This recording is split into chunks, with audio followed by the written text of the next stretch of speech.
I didn't quit. I didn't fall back. I suggest to you that if you are facing a challenge, don't stop. Stay busy. Work your plan. Continue to do those things that you know that work for you after you have evaluated yourself in the situation.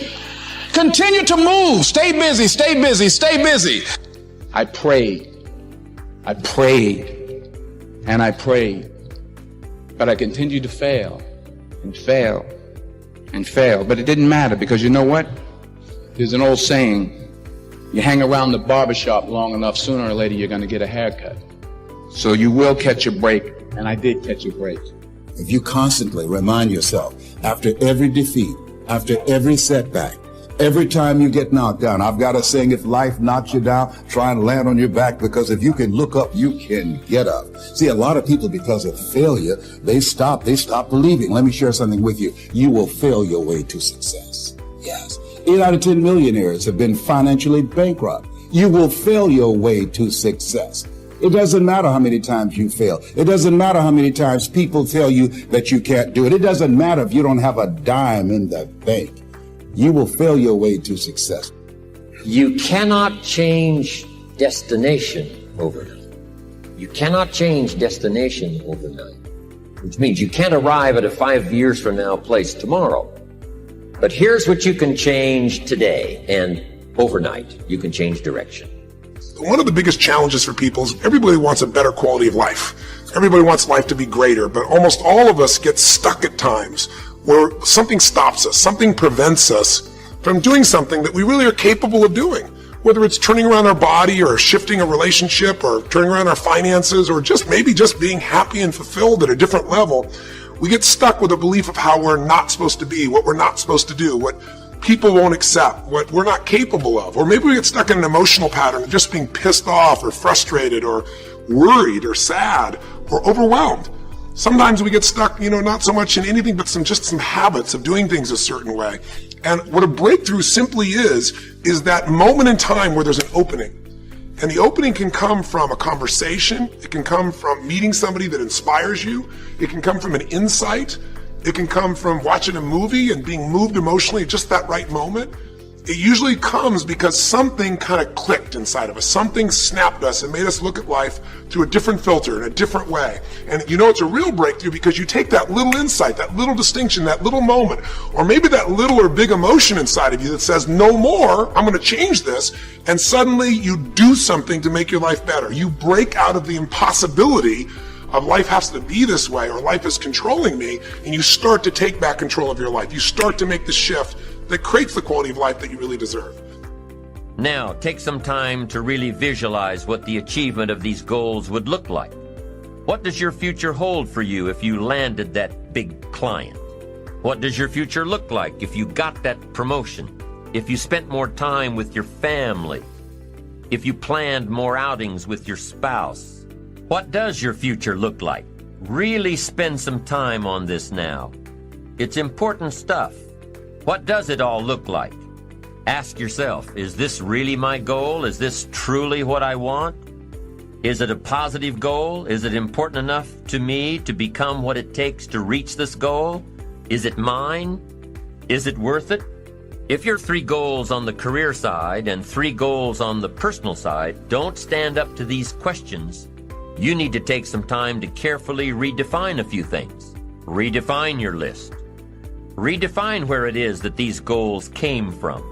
Redefine what actually is important to you. Redefine how hard you'll really work to get them. Now, there are 2 parts to this goal setting and redefining process. There's 2 parts. Number 1, don't set your goals too low. An interesting thing that we teach in leadership, don't join an easy crowd. You won't grow. Go where the expectations are high. Go where the demands are high. Go where the pressure is on to perform, to grow, to change, to develop, to read, to study, to develop skills. Now here's the second part on setting goals. Number 1 is don't set your goals too low.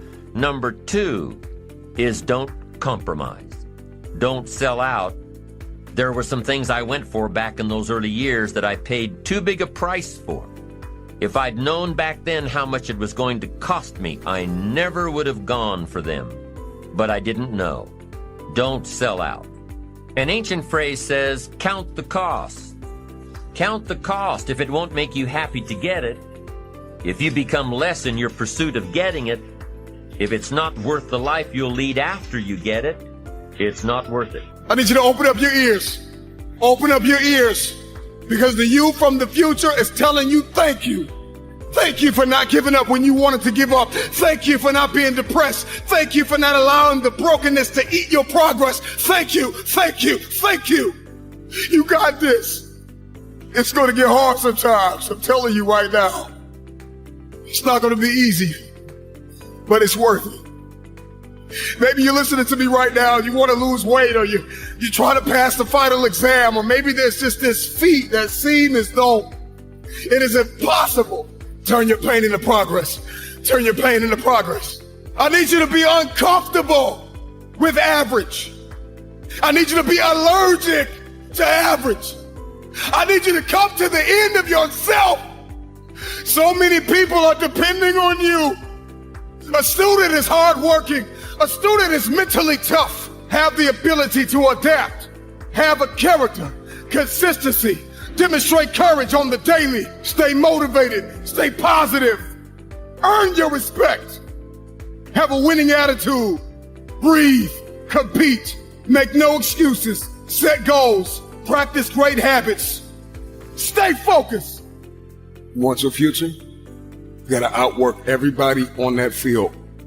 You gotta outwork everybody in the room. You gotta learn how to perform under pressure. You gotta leave it all out on the field.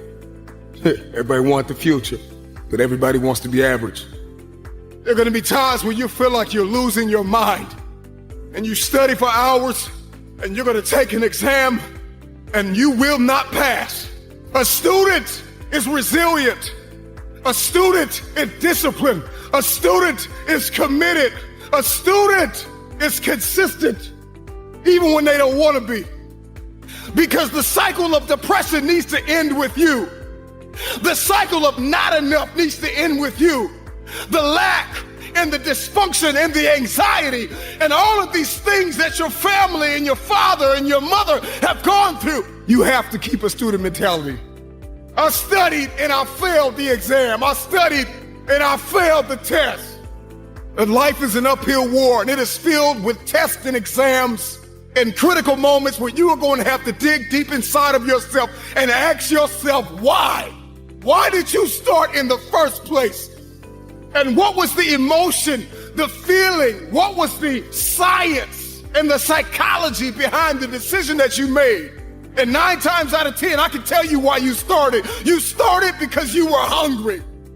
Hunger is the feeling of discomfort or weakness caused by a lack of food coupled with a desire to eat. How hungry are you?